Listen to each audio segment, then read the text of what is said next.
In the glittering ballrooms of 1818, London, a woman's reputation was as fragile as spun glass.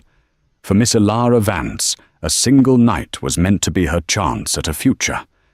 Instead, it became her trial by fire. Before the unpitying eyes of the entire aristocracy, she was made a spectacle, her dreams turned to dust, her spirit crushed under the weight of cruel, echoing laughter. She stood alone, drowning in shame. But then, through the jeering crowd, a man moved. Not just any man, but the one man whose attention could either seal her ruin or forge her salvation. What happened next was not just a kiss. It was an act of war. The air in Devonshire House was thick enough to be sliced with a duchess's fan, a heady concoction of beeswax French perfume, and the sweet, cloying scent of hothouse roses wilting under the heat of 1,000 candles. For Miss Elara Vance, it was the smell of suffocation. She stood near a marble column, the cool stone, a small comfort against the bare skin of her back, her fingers nervously pleating the modest silk of her pale blue gown. It was a hand-me-down, skillfully altered by her own hands, but in a sea of opulent satins and intricate Belgian lace, she felt like a common sparrow that had mistakenly flown into an aviary of peacocks. This London season was her mother's last desperate gamble. Since her father's death, 2 years prior, their genteel country life had evaporated, leaving behind a mountain of quiet debts and the crushing reality that their name, Vance, was no longer enough. Elara at 20 possessed a mind too sharp and a talent too unconventional for the marriage market. Her true passion lay not in mastering the pianoforte or perfecting her curtsy, but in the forbidden, messy world of charcoal sticks and watercolor pigments. Her small private sketchbooks were filled with the raw, honest faces of their tenants, the gnarled bark of ancient oaks, the truth of the world as she saw it, a truth that had no place in a ballroom. "Stand up straighter, Elara," her mother, Mrs. Vance, hissed from behind her fan. Her face was a mask of strained optimism. "You must look approachable, not like a frightened mouse.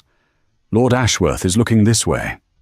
Elara's gaze flickered towards the portly, red-faced baron her mother indicated. He was old enough to be her grandfather, with a wet cough and eyes that seemed to appraise her as one would a brood mare. A cold dread coiled in her stomach. This was the transaction, stripped of all its silken trappings, her youth and compliance, in exchange for security. Her eyes scanned the room, a desperate search for a reprieve, and landed on the room's glittering, venomous centre, Lady Beatrice Finch. The daughter of a wealthy marquess, Beatrice was the diamond of the season, impossibly beautiful, flawlessly dressed, and possessed of a cruelty as sharp and polished as the gems around her neck. She held court near the orchestra, her laughter a high, musical sound that always seemed to be at someone else's expense, and tonight her target was clear. Beatrice's eyes, the colour of a winter sky, met Elara's across the crowded floor. A slow, malicious smile spread across her perfect lips. Elara had done nothing to earn her ire, save for perhaps existing. Or perhaps it was the brief, scholarly conversation she'd had with a young viscount about Italian art last week, a conversation Beatrice had swiftly and decisively ended by spilling a glass of punch down the front of the viscount's waistcoat. "Ah, Miss Vance," a voice purred beside her. It was Beatrice, having crossed the room with the silent grace of a hunting cat. Her friends, a trio of simpering ladies, trailed in her wake. One rarely sees you so far from the wall. "Are you enjoying the festivities?" Lady Beatrice Elara managed her voice tighter than she'd intended. "The Duchess is a most generous hostess." Beatrice's eyes raked over Elara's simple gown. "Indeed. Her generosity extends to all corners of society, it seems." The insult was subtle, a dagger wrapped in velvet, and her friends tittered appreciatively. My father mentioned he passed your former estate in Hampshire last month. He said the gardens have grown quite wild. The barb struck home. Ilara's father had poured his soul into those gardens. Her cheeks burned with a shame that was hot and fierce. Nature has its own artistry, my lady. Artistry. Beatrice's laugh was brittle. Is that what you call it? I have heard whispers of your hobby, Miss Vance. Doodling, is it? How quaint. A suitable pastime for a young woman with a great deal of time on her hands, I suppose. Before Ilara could form a reply, Beatrice's gaze sharpened, zeroing in on the small reticule clutched in Ilara's hand. It was a simple drawstring bag, but tonight it held her most treasured and dangerous possession, her small, leather-bound sketchbook. She had brought it on a whim, hoping to capture the curve of a crystal chandelier or the fall of a lady's shawl in a quiet moment. It was a foolish, reckless impulse. What have you there? Beatrice asked, her voice dangerously sweet. A list of potential suitors, perhaps. Let us see if you've included poor Lord Ashworth. With a movement so swift Ilara couldn't react, Beatrice snatched the reticule. Her friends giggled as Beatrice's long, pale fingers pulled the bag open and retrieved the sketchbook. No, not a list, Beatrice announced, her voice rising to carry across the suddenly quieting room. The orchestra seemed to falter. Heads began to turn. Something far more interesting. It seems Miss Vance is not merely a wallflower, but an artist in our midst. She opened the book. Ilara's heart stopped.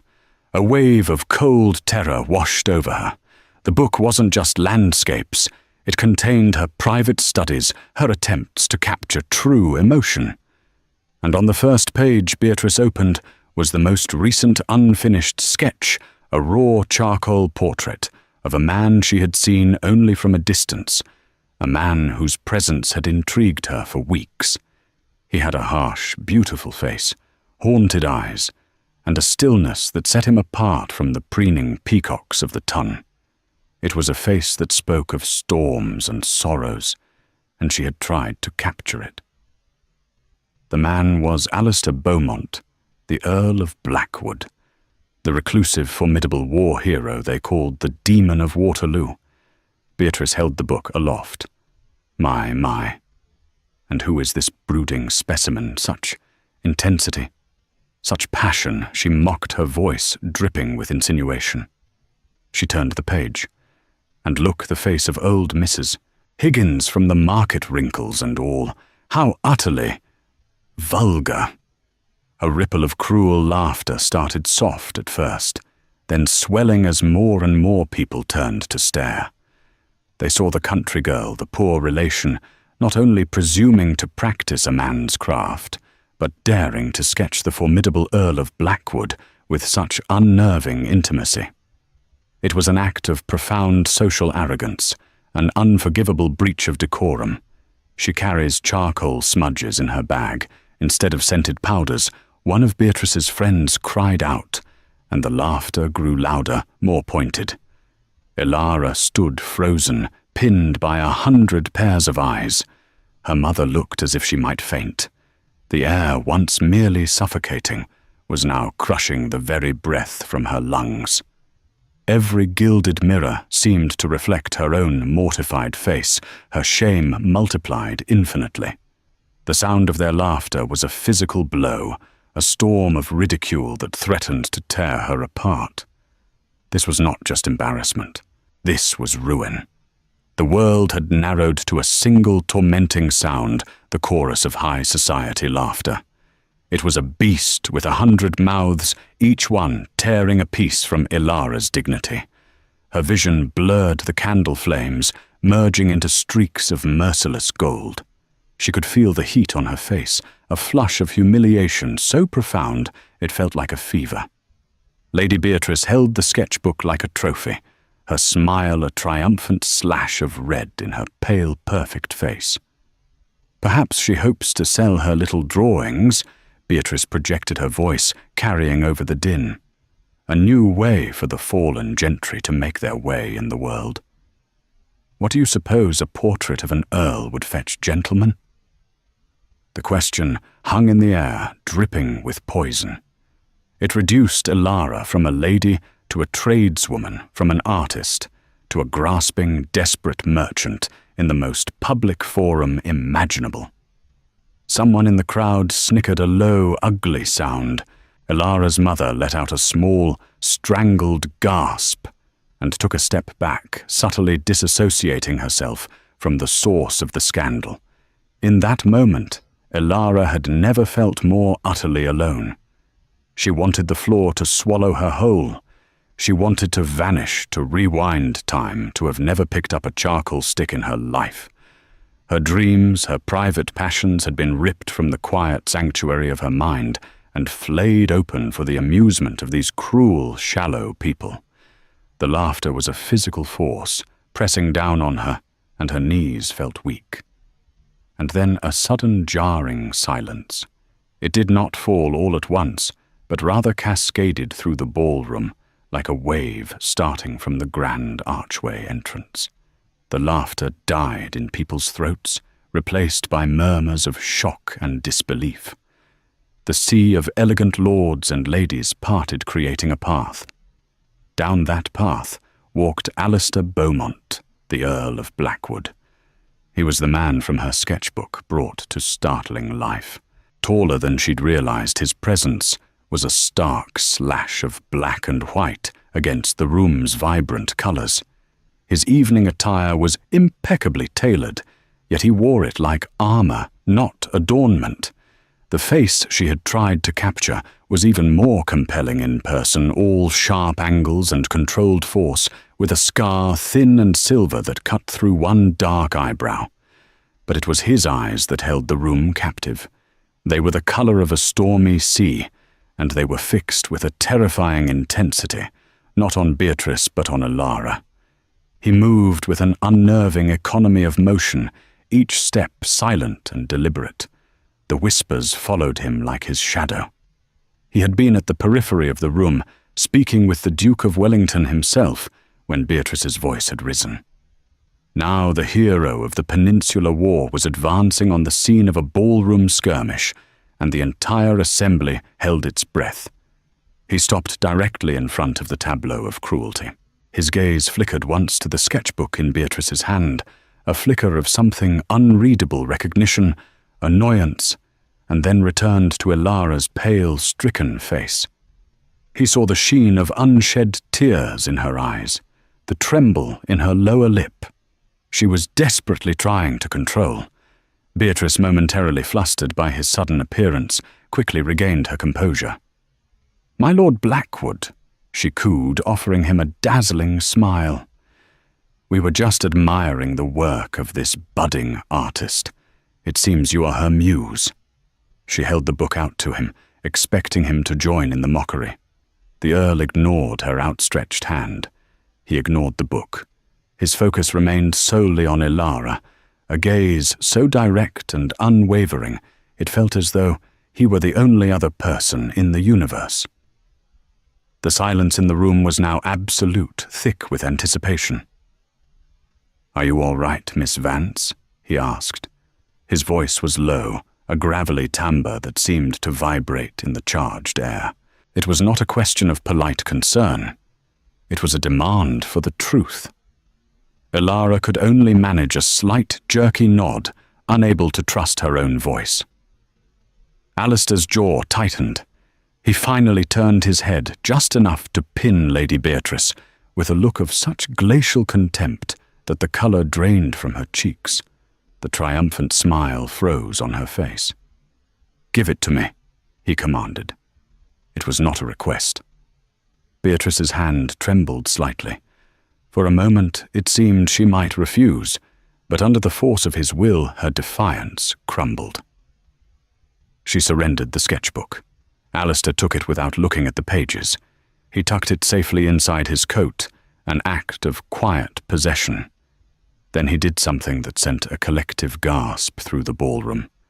He stepped closer to Ilara, closing the small gap between them.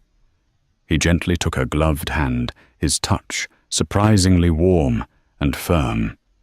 And then he leaned in.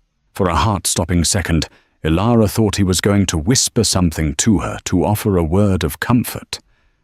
But he did not stop. He tilted his head, and in front of the Duke, the Duchess, the patronesses of Almack's, and the entire gossiping, venomous heart of London society, he pressed his lips to hers. It was not a chaste, polite peck. It was a kiss of breathtaking, deliberate intent. It was firm, warm, and utterly shocking. It lasted only a moment, but in that moment the world shifted on its axis. It was an act of supreme public defiance, a claim, a shield. He pulled back slowly, his storm-grey eyes never leaving hers. The room was so quiet one could have heard a pearl drop onto the parquet floor. He had not just silenced the laughter, he had annihilated it. Still holding her hand, he turned to face the stunned assembly. His voice, when he spoke, was cold and clear, cutting through the silence like a saber. "Miss Vance has honored me with her artistic interpretation." He stated his gaze, sweeping across the room, daring anyone to challenge him. "I find her talent to be as rare and commendable as her character. Anyone who suggests otherwise will answer to me." He then looked at the ashen-faced Lady Beatrice, a final dismissive glance. "Your cruelty is as common as your beauty, Lady Beatrice. I find myself unimpressed by both." Without another word, he tucked Ilara's hand securely in the crook of his arm, turned his back on the entire spectacle, and began to lead her from the ballroom floor. He walked not with the haste of escape, but with the proud, unhurried stride of a conqueror. And as they passed through the stunned, silent crowd, Ilara Vance, the poor relation, the object of cruel laughter, felt the warmth of his arm through her glove. The shame that had been burning her alive was extinguished, replaced by a dizzying, terrifying, and glorious new sensation. The Earl's kiss had not just saved her. It had set her on fire. The journey from Devonshire House was a blur of fragmented images for Ilara. The shocked faces of the guests turning to stone, the way the crowd parted for them, as if the Earl of Blackwood were Moses, and they the Red Sea. The cold night air hitting her face as they emerged onto the torch-lit street, a shock after the stifling heat of the ballroom. Her mother, for once, was speechless, scurrying behind them like a bewildered hen. Lord Blackwood did not release her arm until he had handed her and her mother into their hired carriage. He spoke a curt word to the driver, gave a final, unreadable look at Ilara, and then melted back into the London night, leaving a maelstrom of silence in his wake. The carriage ride back to their modest rented rooms in Bloomsbury was excruciating. The air crackled with unspoken words. Mrs. Vance kept opening and closing her mouth, her fan fluttering like a trapped bird against her chest. Ilara stared out at the passing gaslights, her own reflection a ghostly stranger in the glass. Her lips still tingled from the pressure of his. It was a phantom sensation, a brand of heat that seemed to seep into her very soul. Once they were inside their cramped parlour, the dam of her mother's shock finally broke. "Ilara, what have you done?" she cried, sinking onto a threadbare settee. To be the centre of such a spectacle, Lady Beatrice, the sketchbook, and then the Earl, an unmarried man, kissing you in public. We are ruined, utterly and completely ruined. I did nothing, Mother. Ilara said, her voice quiet but firm. The initial shock was beginning to recede, replaced by a strange, cold clarity. Lady Beatrice stole my private property and sought to humiliate me. The Earl simply stopped her. Stopped her. He has made you the talk of the entire city. Do you not understand tomorrow every gossip columnist, every drawing-room harpy from Mayfair to Cheapside will be discussing this? They will not see a rescue. They will see an assignation. They will assume the worst, that you are his mistress, that there is an understanding, a scandalous understanding. And what would be so terrible about that? Elara countered a spark of defiance she didn't know she possessed, flaring to life. To be linked with a man who showed kindness and courage rather than one who joined in the laughter. Kindness that was not kindness, you foolish girl, that was possession. The Earl of Blackwood is not a safe man. They say he is ruthless cold, that the war hollowed him out. He has shown no interest in any debutante for 2 seasons. Why you, a penniless girl with ink on her fingers? It makes no sense. He has used you, Elara, for some purpose of his own, and we will be the ones to pay the price. Her mother's words were meant to frighten her, but they only solidified a strange resolve taking root in her heart. Alistair Beaumont had not felt like a user. He had felt like a shield. His eyes had not held contempt, but a flicker of something she dared not name. Understanding perhaps sleep was impossible that night. Elara lay in her bed, tracing the Earl's face in her mind's eye, replaying the kiss over and over. It had not been romantic in the poetic sense. It was too fierce, too public for that. It was a statement, a political act in the theatre of the ballroom. He had drawn a line in the sand and placed her firmly on his side of it. The question, as her mother had so rightly pointed out, was why. The answer arrived the next afternoon. A footman in a severe black and silver livery, the Blackwood colours, delivered a note addressed to her. Her mother snatched it first, her hands trembling as she broke the wax seal. He requests an audience. She breathed her eyes wide with a mixture of terror and awe. He wishes to call upon you. This afternoon. Alone. Alone. The word sent a shiver down Elara's spine. It was a shocking breach of propriety. This is it, her mother whispered, a frantic, calculating gleam in her eyes. The fear of ruin was rapidly being replaced by the dizzying possibility of a different outcome. This is a proposal. It must be no man of his standing would compromise a lady so thoroughly without offering marriage. Elara, this is our salvation. Elara felt a knot of apprehension. Marriage. To a man she did not know, a man spoken of in whispers and shadows, yet the alternative facing society alone, after last night, was unthinkable. At precisely 3 o'clock, the Earl of Blackwood was shown into their small parlour. He filled the room his height, and the breadth of his shoulders seeming to shrink the already modest space. He was dressed not in formal evening wear, but in the impeccable severe attire of a gentleman, a dark blue coat, buff trousers, and polished Hessian boots. He held her sketchbook in one hand. He bowed curtly to her mother, who was fluttering with an excess of nervous energy, and then his gaze settled on Elara. "Mrs. Vance," he said, his voice as low and steady as it had been in the ballroom, "I would be grateful for a private word with your daughter." It was a request phrased as a command. Mrs. Vance, torn between propriety and the sheer force of his will, stammered her assent and practically fled to the room, closing the door softly behind her. The silence that followed was heavy and electric. Elara's heart hammered against her ribs. Miss Vance, he began walking towards the window and looking out at the drab street. "I trust you are recovered from last night's events." "I am well, my lord, and I am in your debt." "You did not have to intervene." "Yes, I did," he said, turning to face her. His expression was serious, unsmiling. "I have seen enough bullies in my life, on and off the battlefield, to recognize them.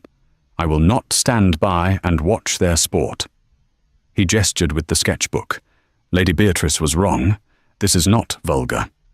He opened the book, not to his own portrait, but to the sketch of Mrs. Higgins, the market woman. He studied it for a long moment. "You saw her?" he said, almost to himself. "You didn't just draw her wrinkles. You captured her exhaustion, but also her resilience. You see the truth in people. That is not a hobby. It is a rare, and to some, a dangerous talent." Ilara was stunned. No one had ever spoken of her art that way. They saw it as a messy, unfeminine pastime. He saw its power. "Why did you do it, my lord?" she asked, her voice barely a whisper. "The kiss. It has set every tongue in London wagging." "That was the intention," he replied coolly. "Laughter is a mob. A mob can only be dispersed by a greater force. Last night I made it clear that you are under my protection. The gossips can chatter all they wish, but no one will dare to openly mock you again. They fear me more than they enjoy their own cruelty." His honesty was as bracing as a winter wind. There were no pretty words, no false sentiment. It was a strategic assessment. "But in protecting me, you have irrevocably tied my name to yours," she pointed out, her chin lifting. "My mother believes you are here to offer marriage." A flicker of something, regret, frustration, crossed his face. He walked back towards her, stopping a few feet away. "Miss Vance, my actions last night were impulsive, but not without consequence for both of us. A proposal of marriage, however, is complicated." He paused, choosing his words carefully.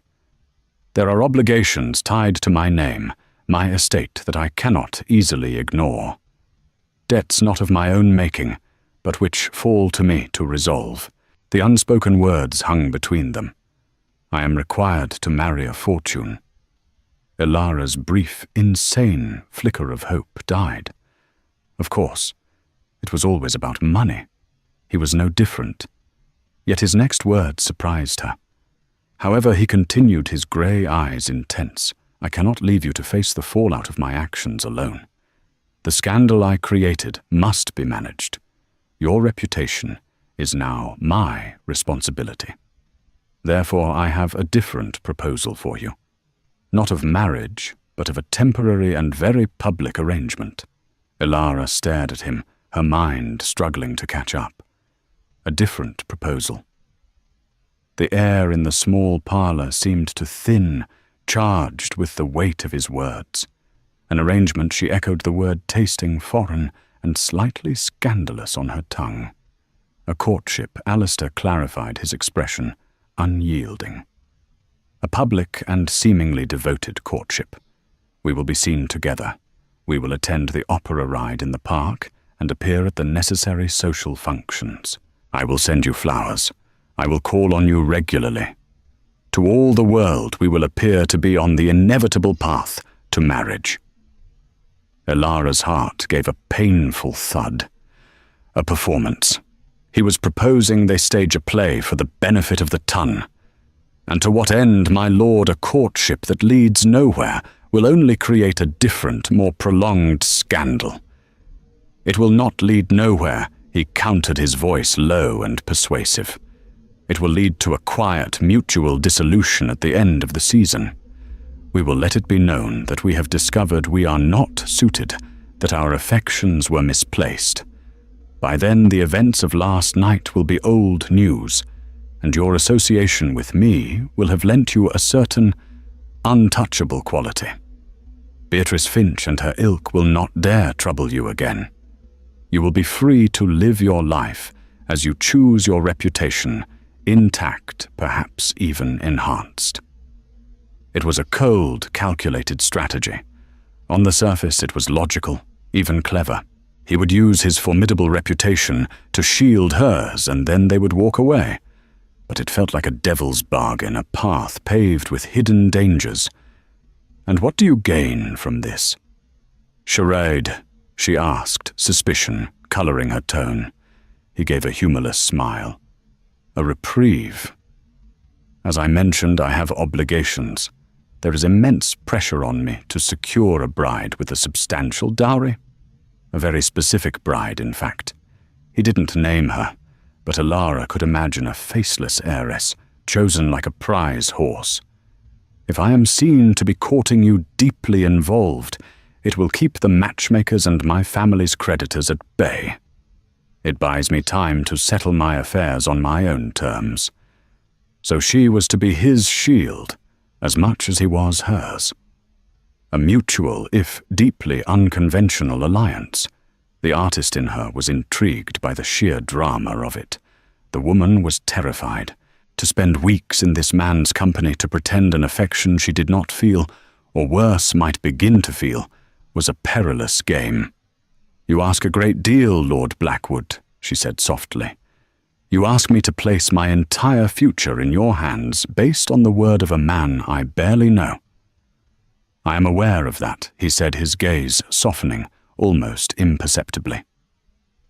"I am not a man who makes promises lightly, Miss Vance. I defended your art because I respect it.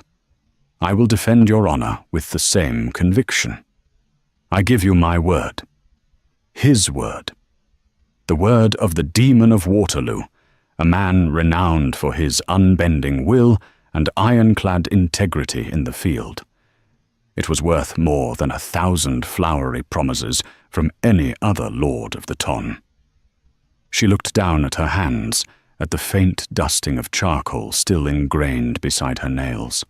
Her life was a precarious thing, a fragile vessel tossed on a stormy sea.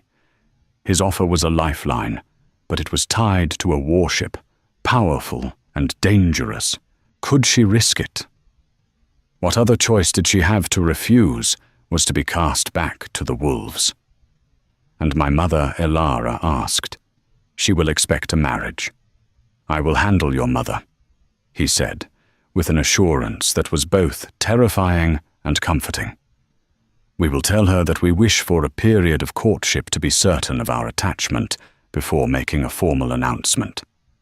It will satisfy her for now." Taking a deep breath, Elara met his gaze.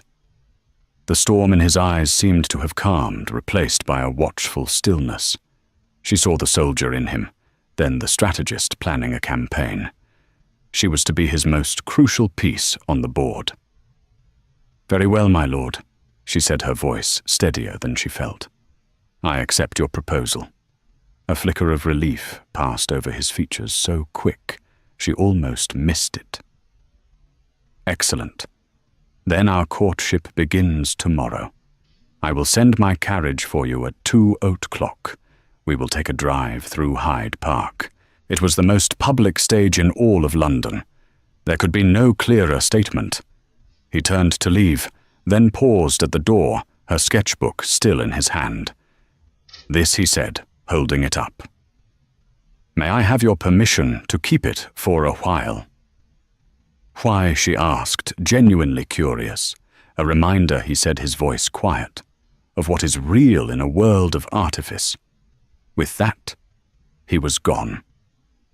The next day, as promised, the gleaming black carriage of the Earl of Blackwood, emblazoned with a silver wolf's head crest, arrived precisely on time. Its appearance in their dreary street caused a sensation among the neighbours. Mrs. Vance was in a state of flustered ecstasy, convinced her every dream was about to be realized. Elara, dressed in her best day dress, and a bonnet that did little to hide the nervous flush on her cheeks, felt as if she was stepping onto a stage. Alistair was waiting inside the carriage. He was as impeccably dressed as before, but he seemed different in the daylight, more solid, more real. The lines around his eyes seemed deeper. Their drive through Hyde Park was exactly the spectacle he had intended. Every head turned, fans fluttered, and conversations ceased as they passed. Elara could feel the weight of 1,000 eyes, but this time it was different. There was no scorn, no mockery. There was awe, curiosity, and a healthy dose of fear directed at her companion. Lady Beatrice was there in a high-perch phaeton, and the look of pure venom she shot in their direction was almost satisfying. Alistair was a surprisingly comfortable companion. He did not ply her with the meaningless compliments she was used to.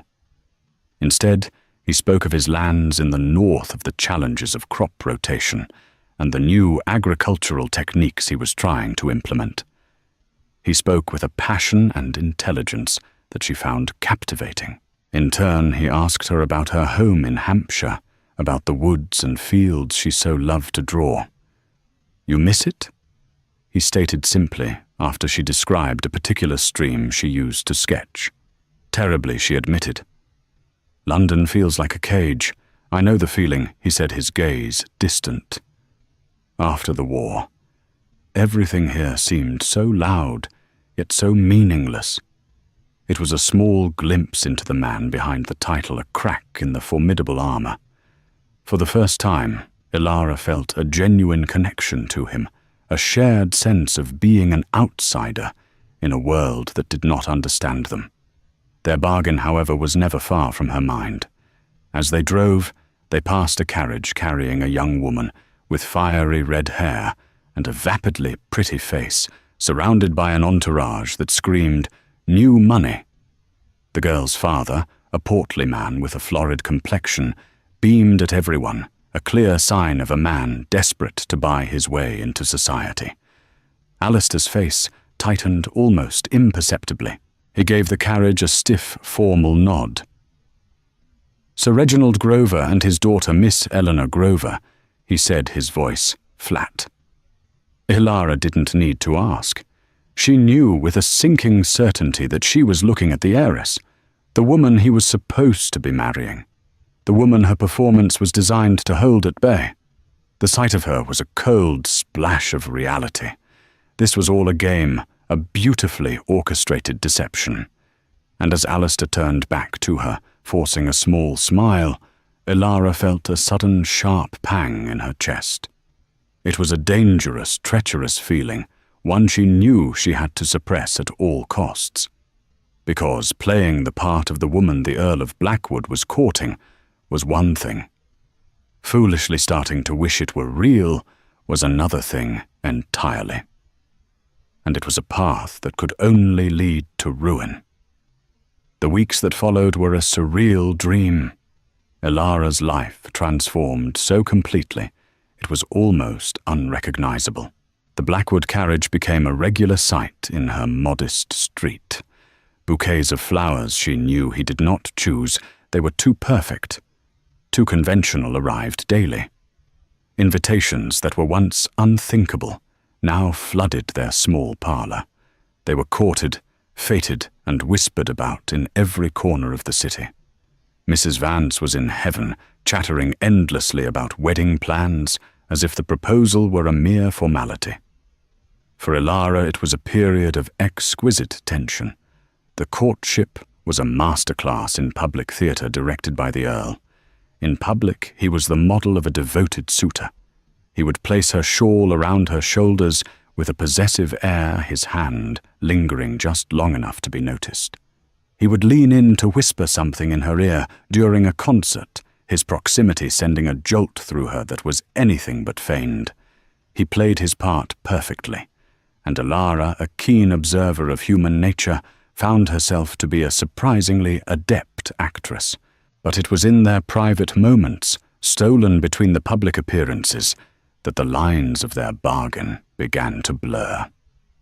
He would dismiss the footman and drive the carriage himself, sometimes taking them to places other than the fashionable haunts. He took her to a dusty bookshop on the Strand, where they spent an hour arguing happily over the merits of Lord Byron's poetry. He took her to see the Elgin marbles, where he stood in silence before the magnificent horseheads, a look of profound, weary understanding on his face. "They've seen battle," he said quietly, his voice rough with emotion. "They've seen empires rise and fall. It puts a London season in perspective, doesn't it?" In these moments, she saw Alistair not Blackwood. She saw the man who preferred the quiet truth of stone and soil to the glittering lies of the ballroom. And he in turn seemed to seek out the truth in her. He would ask about her, drawing about her techniques with a genuine, intelligent curiosity. "Show me," he commanded one afternoon, as they sat in the relative privacy of a secluded park bench. Hesitantly, she took a new sketchbook from her reticule and a piece of charcoal. "What should I draw him?" he said, nodding towards an old man sleeping on another bench, his face a roadmap of a long and difficult life. As her fingers moved across the page, a familiar calm settled over her. She worked quickly, her focus absolute, capturing the sag of the man's jaw, the deep-set weariness of his closed eyes. She was so absorbed she didn't notice Alistair watching her, his gaze not on the page, but on her face, on the way her brow furrowed in concentration, and her lips parted slightly. When she was finished, she held it out to him. He took it and studied it, a long, appreciative silence stretching between them. "You have a merciless eye, Miss Vance," he said at last, though his tone was one of admiration. "You strip away all pretense. Is that a bad thing, my lord?" "It is a terrifying thing," he answered, his grey eyes meeting hers, "and I find I do not mind it at all." That evening, a thought struck her with the force of a physical blow. She wanted to draw him. Not the brooding Earl from a distance, but Alistair. She wanted to capture the man who argued about poetry and understood the sorrow in ancient statues. It was a dangerous, intimate impulse, and she knew she should resist it. Meanwhile, their performance was having its desired effect. Lady Beatrice Finch, consumed by a furious, impotent jealousy, was a constant, malevolent presence at the edge of their social engagements. Her smiles were brittle, her comments laced with acid, but Alistair's protective presence was an impenetrable shield. Ilara, once the object of her scorn, was now the source of her frustration, a position that brought a small secret thrill. But Beatrice was not one to accept defeat. If she could not attack Ilara directly, she would find another way. Her uncle, Mr. Finch, was not just a society gentleman. He was a shrewd man of business who managed affairs for several aristocratic families. And Ilara had noticed him in quiet, intense conversation with Lord Blackwood on more than one occasion. One afternoon, while attending a watercolour exhibition on Bond Street with Alistair, the trap was sprung. Lady Beatrice approached them, her uncle in tow. "Lord Blackwood, Miss Vance." Beatrice said, her voice like honey laced with arsenic. "How lovely to see you appreciating true art." "Uncle, you remember the Earl?" "Of course, Mr. Finch," said a man with cold, calculating eyes. He bowed stiffly. "My lord, I was just reviewing the quarterly accounts for the Blackwood estate. Things are challenging." The comment was deliberately public. Alistair's posture became rigid. "Finch, this is neither the time nor the place." "Oh, but I think it is," Beatrice interjected, her eyes glittering with malice as she looked at Ilara. "You see, Miss Vance, being an Earl is a very expensive business, especially when one's father had a fondness for gambling and bad investments. An estate requires a significant influx of capital to be restored. A very significant influx." The meaning was crystal clear. She was telling Ilara in no uncertain terms that Alistair was bankrupt and that his courtship of a penniless artist was an act of financial suicide. "My finances are my own concern," Lady Beatrice Alistair said, his voice dangerously low. "Are they?" Beatrice smiled. "Or are they the concern of your future wife? A man in your position needs a partner who can help him. A partner with, shall we say, a dowry of at least £50,000. She glanced meaningfully across the room, where Miss Eleanor Grover was standing, looking utterly bewildered by a Turner painting. "A man in your position cannot afford to be sentimental." Ilara felt the blood drain from her face. She knew, of course, that this was the foundation of their bargain. But to have it laid bare so cruelly, to have her own lack of worth thrown in her face, was a fresh humiliation. She was the sentimental distraction, the penniless folly. Alistair took a step forward, his hands clenched into fists at his sides. "You will be silent," he commanded Beatrice, his voice shaking with a contained rage. "Why does the truth offend you?" she shot back. "Or does it offend your little drawing master's apprentice? She should know what she is walking into. She should know you are merely toying with her before you do your duty and marry the fortune your family so desperately needs." The scene was causing a stir. People were turning to stare, to whisper. It was the ballroom all over again, but this time the attack was not on her art, but on the very foundation of her relationship with Alistair. And this time, the accusation held the devastating sting of truth. Elara looked at Alistair, searching his face, and for the first time, she saw not a protector, but a man trapped in a gilded cage of his own. The weight of his duty, his obligations, was etched onto his features, a mask of grim resolve. And in that moment, she knew her foolish heart had already betrayed her. She had crossed the line from playing a part to living it. The pain of Beatrice's words was not just shame, it was the sharp, bitter agony of jealousy. Beatrice's venomous words hung in the air of the gallery, poisoning the atmosphere. The whispers of the onlookers were like the rustle of dry leaves, gossiping about the impending financial ruin of the Blackwood earldom and the foolishness of its current lord. Alistair stood like a statue, carved from granite, his rage a palpable force. But Elara knew his anger was not just for Beatrice. It was for the trap of his own life, a trap that had just been publicly sprung. "Come, Miss Vance," he said, his voice tight and controlled. He took her arm, his grip like iron, and steered her out of the gallery, leaving Beatrice with a look of smug triumph. The carriage ride was silent and fraught with a tension so thick Elara could barely breathe. The game was over. The pleasant illusion of their courtship had been shattered, and the cold, hard facts of their bargain lay exposed between them. He was destined for an heiress. She was the temporary diversion.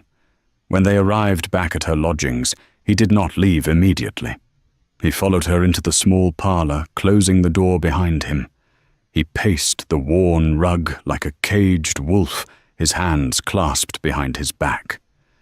She was right, he said, finally not looking at her. Every word she said was true. My father left the estate on the brink of collapse. The lands are mortgaged. The tenants are struggling. The only thing of value I have left is my name, and I am expected to sell it to the highest bidder. To Miss Grover, "You do not have to explain yourself to me." My Lord Elara said, her voice hollow. It was the premise of our arrangement. Was it? He shot back, finally turning to face her, his grey eyes blazing. Was it just an arrangement when we spoke of Byron? When I watched you draw, has all of this felt like a charade to you, Elara? He had used her given name. It was the first time, and it struck her with the force of a physical blow. A wave of despair and a reckless, desperate honesty washed over her. No, she whispered the single word, a confession. It has not. He crossed the room in 2 long strides, stopping just before her. He looked down at her, his expression a war of conflicting emotions, duty anger, and something else, something softer and far more terrifying. "Nor for me," he admitted, his voice dropping to a raw, ragged murmur. "This started as a strategy, a way to buy time. But it has become something else. Being with you, seeing the world through your eyes. It's the only time I have felt like myself since I returned from France. Not the Earl, not the soldier. Just Alistair." The name hung in the air between them, an offering and a plea. And in that moment, Elara's resolve, her carefully constructed walls of self-preservation, crumbled into dust. "Then I will draw you," she said, the words tumbling out before she could stop them. "Not the Earl. Alistair. Let me see him." He stared at her, surprised. A slow nod was his only answer. The next day he came to her, not in his carriage, but on foot, dressed in simple riding clothes, looking more like a country squire than a peer of the realm. For 3 consecutive afternoons, he sat for her in their cramped parlour. She worked not with charcoal, but with her precious watercolours, determined to capture the complex shades of the man before her. It was an act of profound intimacy. She studied every line of his face, the way the light caught the silver in his scar, the deep-set weariness in his eyes that warred with a fierce, burning intelligence. They spoke little, but the silence was filled with a deep, unspoken communication. She was not just painting his likeness, she was learning his soul. She saw the weight of his ancestors on his shoulders, the ghosts of fallen comrades in his gaze, and the deep, abiding frustration of a man of action forced into a state of gilded impotence. On the 3rd day, as she applied the final brush strokes, she knew she had captured it. It was the best work she had ever done. It was not a flattering portrait. It was a true one. All his pain, all his strength, all his conflict was there on the paper. "It is finished," she said softly. He came and stood behind her, looking down at the portrait. He was silent for a long time. That he said at last, his voice thick with emotion, "is how I feel." He placed a hand on her shoulder, his thumb gently stroking the fabric of her dress. "You see me, Elara, in a way no one else ever has."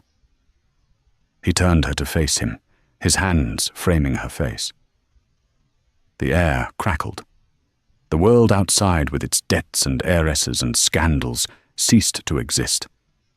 There was only the small parlour, the scent of paint and paper, and the storm in his eyes. He lowered his head and kissed her. This kiss was nothing like the public defiant act in the ballroom. This was private and desperate and real. It was a kiss full of longing and a deep, aching tenderness. It was a confession of everything they could not say, a lament for what they could not have. Elara melted into him, her hands coming up to clutch his shirt, returning the kiss with all the pent-up emotion of the past weeks. It was a moment of pure, unadulterated truth. But truth they were about to discover came with a price. Their moment was shattered by a frantic knocking at the door. Her mother burst in her face, pale with panic. "My Lord Elara, a letter has arrived. From your solicitor, Lord Blackwood. It is marked urgent." She held out a trembling hand with the sealed document. Alistair released Elara, his expression hardening back into the familiar mask of the Earl. He broke the seal and read the letter, his face growing grimmer with each line. "What is it?" Elara asked, her heart pounding. "It's Finch," he said, his voice like ice. "On behalf of Sir Reginald Grover. They are calling in my father's largest debt. The note is due at the end of the month. If I cannot pay, they will foreclose on the estate." Elara's blood ran cold. "But why now? It's not just Finch. It's Beatrice," he snarled, crumpling the letter in his fist. "She's forcing my hand. The letter contains an addendum, an offer from Sir Reginald. He will forgive the entire debt as a wedding gift upon my marriage to his daughter." It was a perfectly executed checkmate. Beatrice had not just exposed their ruse, she had used it to set a final inescapable trap. Alistair was being given a choice: marry Miss Grover and save his family's legacy, his home, and the livelihoods of his tenants, or refuse and lose everything. And in either choice, he would lose Elara. He looked from the crumpled letter to her, his face a mask of agony.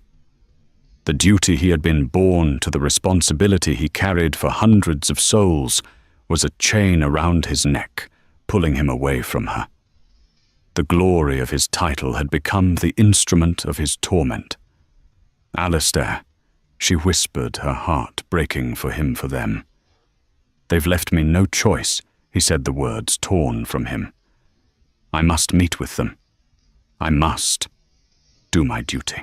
He looked at the portrait, at the truth she had captured on paper, and then at her, the woman who had seen that truth.